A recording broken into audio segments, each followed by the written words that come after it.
علیکم ورحمۃ اللہ وبرکاتہ۔ نحمدہ ونصلی ونسلم علی رسولہ الکریم۔ محترم ناظرین کرام، ہم عقیدہ توحید کے سلسلے میں یہ بات تفصیل سے سمجھنے کی کوشش کر رہے ہیں کہ عبادت کے لائق صرف اللہ رب العالمین کی ذات ہے، اللہ کے سوا کوئی عبادت کے لائق ہے ہی نہیں۔ اور عبادت کا مطلب اور مفہوم کیا ہے؟ بہت سے لوگ کلمہ پڑھنے والے عبادت صرف اللہ کی کا معنی، مطلب اور مفہوم سمجھتے ہی نہیں۔ اس کی ساری تفصیل بہت ساری گزر چکی ہے۔ آج کا کلپ نہایت ہی اہم کلپ ہے۔ حقیقت میں یہ اہل علم کے لیے اور درد دل رکھنے والے توحید والوں کے لیے بہت بڑا تحفہ ہے آج کا کلپ۔ اگر یہ سنیں گے تو اللہ نفع بڑھا دے گا انشاءاللہ۔ ان کو سارا کلپ شروع سے لے کر آخر تک ضرور سنیں سب لوگ، جہاں تک یہ پہنچتا ہے۔ ایک بہت بڑا اور خطرناک ترین شبہ ہے جو بعض لوگوں نے عوام الناس کے اندر پھیلایا ہوا ہے اور پیش کر کے وہ شرک کو توحید بنانے کی کوشش میں لگے ہوئے ہیں۔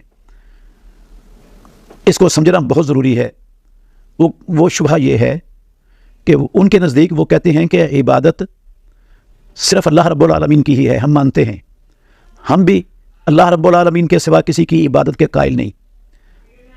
تو عبادت غیر اللہ کی تب ہوگی جب وہی کام جو اللہ رب العالمین کے لیے اس کو خدا سمجھ کر، اللہ سمجھ کر، رب اور معبود سمجھ کر کیے جاتے ہیں، وہی کام ہم غیر اللہ کے لیے ان کو رب سمجھ کر، اللہ سمجھ کر، خدا اور معبود سمجھ کر کریں تو پھر وہ ان کی عبادت ہوگی۔ اور اگر وہی کام جو اللہ رب العالمین کی ذات کے ساتھ خاص ہیں، جو اللہ کے لیے کیے جاتے ہیں، اس کو معبود، الہ، رب، خالق اور خدا سمجھ کر وہی کام غیر اللہ کے لیے کیے جائیں اور اس کو خدا نہ سمجھے، معبود نہ سمجھے، رب نہ سمجھے، تو یہ جو اعمال ہے نا، یہ ان ہستیوں کی تعظیم ہوگی، یہ ان کی عبادت نہیں ہوگی۔ عبادت صرف اسی شکل میں ہوگی کہ ان کو خدا سمجھ کر وہ کام کیا جائے جو اللہ کے لیے کیا جاتا ہے۔ مثال کے طور پر ہم ہاتھ باندھ کر عاجزی اور انکساری سے کھڑے ہوتے ہیں اللہ رب العالمین کے لیے، اللہ کو مستقل سمجھ کر، اللہ رب العالمین کو خدا سمجھ کر، اللہ رب العالمین کو رب، معبود اور الہ سمجھ کر رکوع کرتے ہیں اللہ رب العالمین کے لیے، اس کو مستقل سمجھ کر، اللہ رب العالمین کو خدا، معبود اور پروردگار سمجھ کر۔ ہم نظر و نیاز پیش کرتے ہیں اللہ کے لیے، اس کو مستقل سمجھ کر، اس کو معبود سمجھ کر، الہ، خدا اور رب سمجھ کر۔ ہم دور و نزدیک سے مدد کے لیے، ما فوق الاسباب مدد کے لیے پکارتے ہیں اللہ کو، معبود سمجھ کر، رب سمجھ کر، خدا سمجھ کر، مستقل سمجھ کر۔ تو یہ اللہ رب العالمین کی عبادت ہے۔ اور اگر یہی والے سارے کام ہم غیر اللہ میں سے کسی کے لیے کریں تو یہ اس کی عبادت نہیں ہوگی، یہ اس کی تعظیم ہوگی۔ اور تعظیم کرنے سے بندہ مشرک ہوتا ہی نہیں ہے۔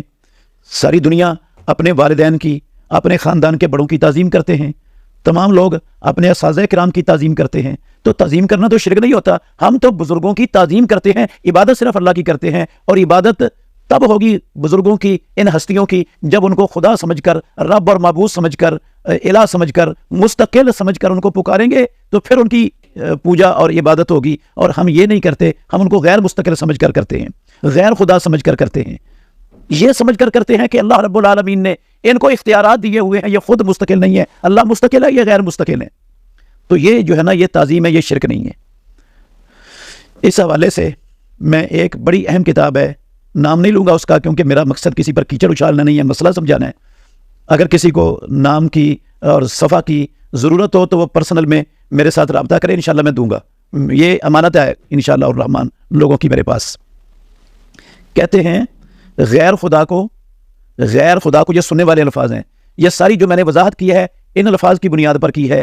غیر خدا کو خدا سمجھ کر پکارنا شرک ہے، غیر خدا کو خدا سمجھ کر پکارنا شرک ہے، کیونکہ یہ غیر خدا کی عبادت ہے۔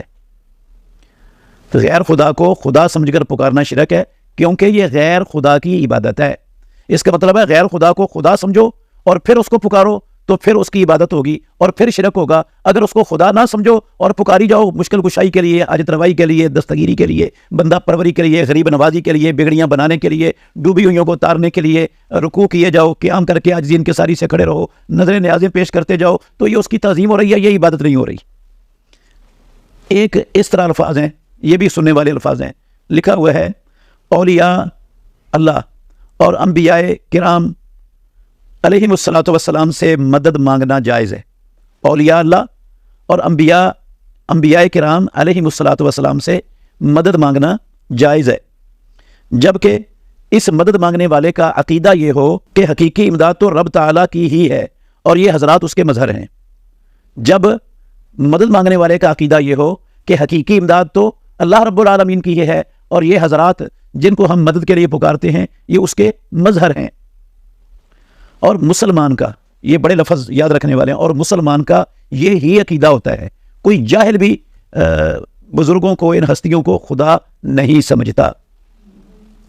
یہ ہے نہایت اہم کتاب کی عبارت ہے، اور اس کے اندر وہی مفہوم جو میں نے اپنے الفاظ میں آپ کے سامنے کھول کر بیان کر دیا وہ ہے۔ امید ہے ناظرین کو یہ شبہ سمجھ آ چکا ہوگا اچھی طرح۔ ہم کتاب اللہ سے اور رسول اللہ صلی اللہ علیہ وسلم کی سنت سے اس شبہ کا زبردست پوسٹ مارٹم کریں گے انشاءاللہ الرحمن۔ توجہ سے ضرور سنیں سارے سامعین حضرات، ناظرین کرام۔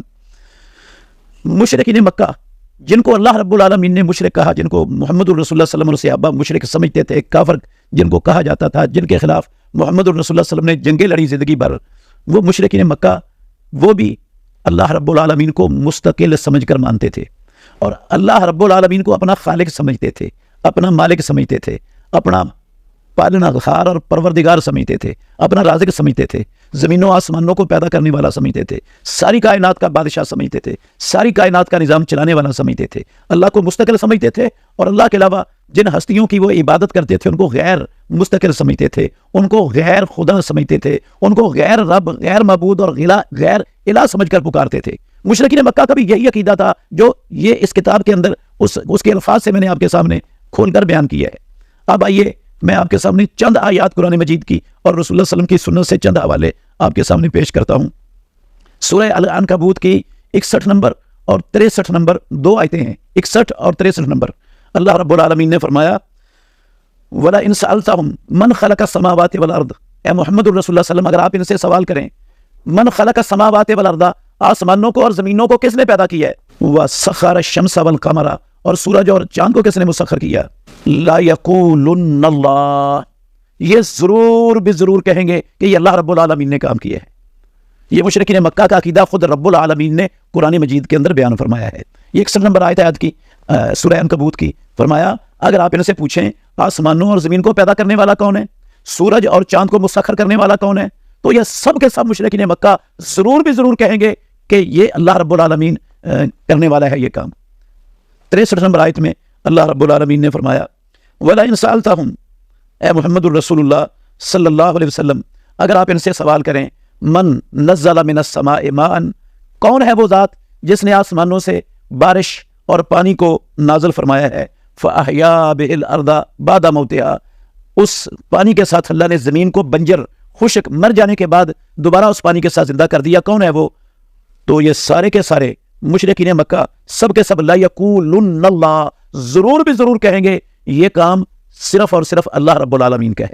آسمانوں سے پانی اتارنے والا بھی اللہ، زمین سے باغات، اناج، انگوریاں اگانے والا بھی اللہ، یہ کام صرف اللہ رب العالمین ہی کر سکتے ہیں۔